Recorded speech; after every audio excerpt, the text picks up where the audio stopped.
نحمده ونصلي ونسلم على رسوله الكريم أما بعد فأعوذ بالله من الشيطان الرجيم بسم الله الرحمن الرحيم وإن للذين ظلموا عذابا دون ذلك ولكن أكثرهم لا يعلمون۔ پارہ 27 سورہ طور رکو 2 آیت نمبر 47 تا 49۔ آیت مذکورہ میں ظالمین کو دنیاوی عذاب کے بعد اخروی عذاب کا ذکر ہے۔ دنیا میں بطور نمونہ جو عذابیں آتی ہے، قحط ہے، طوفان ہے اور دیگر عذاب ہے، خاص کر صنادید عرب پر غزوہ بدر کے موقع پر جو عذاب آیا تھا اور ان کا قتل، وہ عظیم معرکہ حق اور باطل کا، لیکن اخروی عذاب بھی ہوگی۔ ظالمین کو اللہ تعالی دنیا میں بھی عذاب دیتے ہیں اور آخرت میں بھی عذاب دیتے ہیں، لیکن اس کے باوجود ولیکن اکثرہم لا یعلمون، ان میں سے اکثر پھر بھی نہیں جانتے، ان کو معلوم نہیں ہے، ان کو عبرت حاصل کرنا چاہیے۔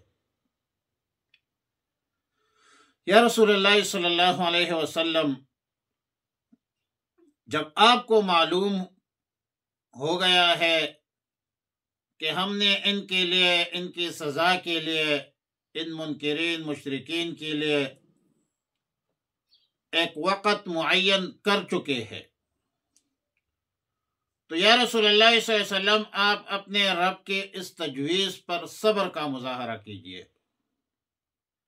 وَاصْبِرْ لِحُكْمِ رَبِّكَ فَإِنَّكَ بِأَعْيُنِنَا، اللہ کے اس تجویز پر صبر کیجئے، صبر کا مظاہرہ کیجئے، ان بدبختوں کے عذاب میں جلدی مت کرے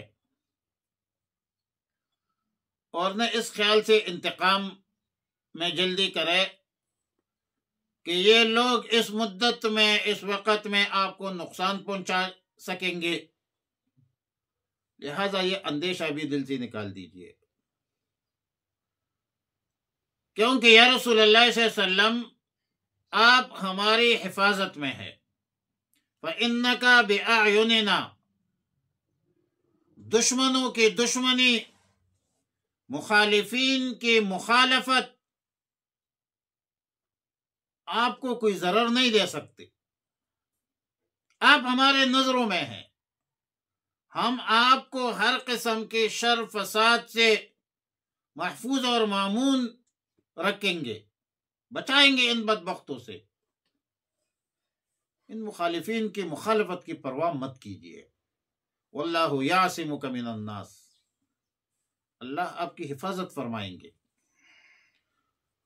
اور وسبح بحمد ربک حین تقوم،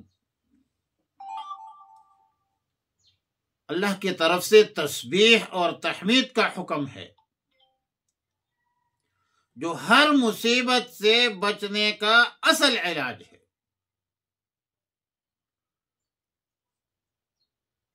اور تقوم، کھڑے ہونے سے مراد سو کر اٹھنا بھی ہو سکتا ہے، جیسا کہ ابن جریر نے اس تفسیر کو اختیار کیا ہے اور جس کی تائید حدیث مبارکہ سے بھی ہوتی ہے،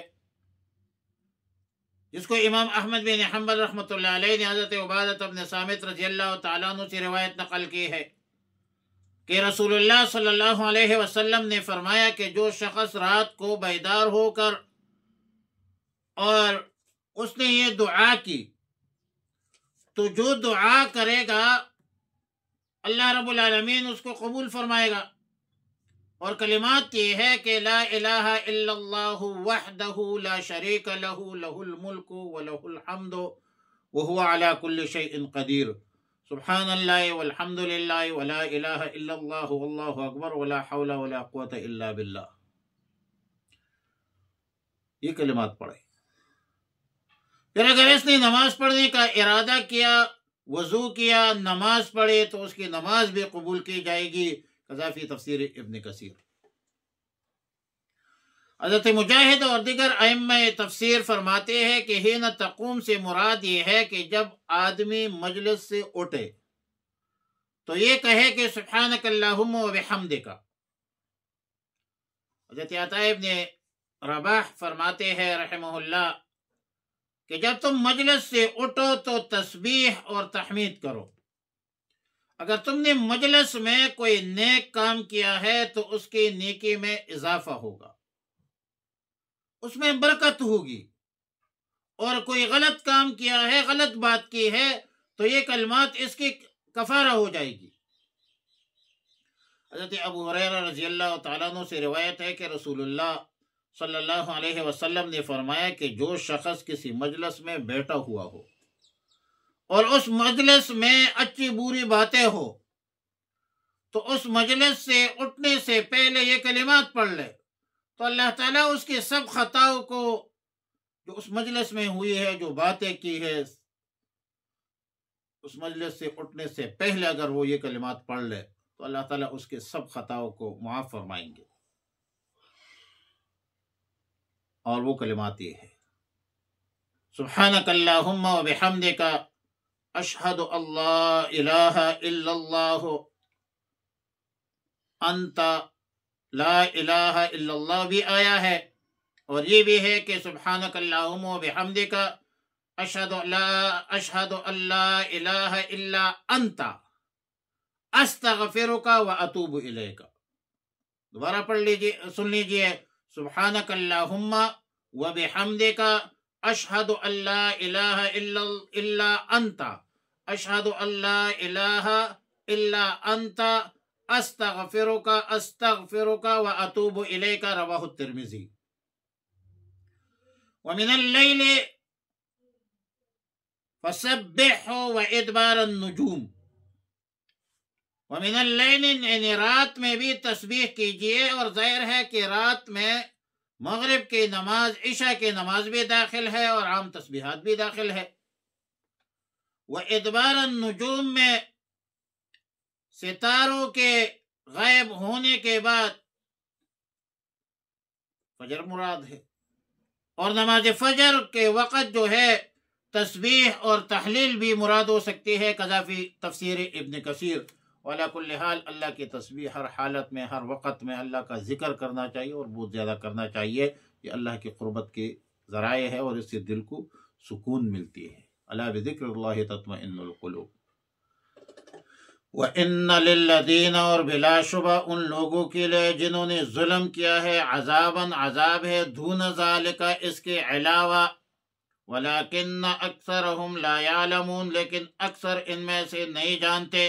وَاصْبِرْ، اور آپ صبر کر لے، لِحُکْمِ رَبِّکَ، اپنے رب کے حکم پر انتظار کیجئے، اپنے رب کے حکم کی۔ وَاصْبِرْ کا ایک معنی وَانتظر بھی ہے۔ فَإِنَّكَ بِأَعْيُنِنَا، بلا شبہ آپ ہمارے آنکھوں کے سامنے ہے۔ وَسَبِّحْ، اور تسبیح کیجئے، بِحَمْدِ رَبِّكَ، اپنے رب کی تعریف کے ساتھ، حین تقوم، جس وقت آپ کھڑے ہو، وَمِنَ اللَّيْلِ، اور رات میں بھی، فَسَبِّحْ، پس اس کی تسبیح کیا کرے، وَإِدْبَارَ النُّجُومِ، اور ستاروں کے غروب ہونے کے بعد۔ اللهم ربنا تقبل منا إنك أنت السميع العليم وتب علينا يا مولانا إنك أنت التواب الرحيم نستغفرك ونتوب إليك وصلى الله على النبي الأمي الكريم وعلى آله وصحبه أجمعين برحمتك يا أرحم الراحمين.